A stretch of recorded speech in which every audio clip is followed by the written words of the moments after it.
Deporte e natureza conforman unha combinación perfecta que ofrece o Trail de Outes, que se disputará o domingo día 25. Haberá dúas carreiras de 21 e 15 km e unha andaina. Para esta edición temos tres distancias.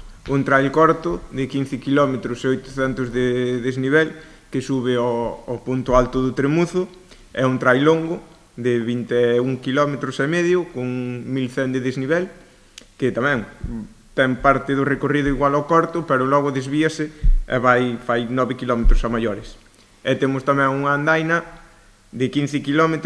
O deseño do percorrido, totalmente renovado con respecto a anteriores edicións, tivo en conta algúns dos lugares máis emblemáticos do municipio, non só no que se refire á beleza paisaxística, senón tamén a súa importancia patrimonial. O trail vai nos permitir percorrer o concello por largos recorridos, entre 15 e 20 km se van a desenrolar as probas.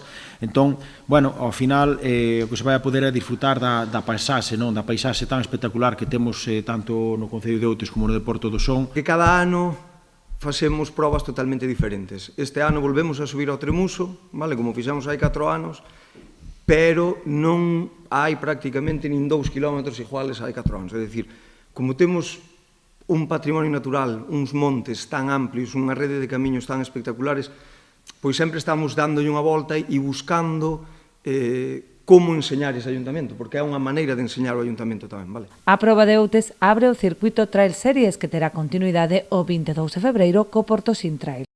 As dúas probas teñen a súa vez tres modalidades moi similares e moi definidas, un trail de 21 km, un trail de 15 km e unha andaina de tamén 15 km. Nas dúas probas vamos a encontrar as mesmas distancias e con perfiles e desniveles positivos moi similares.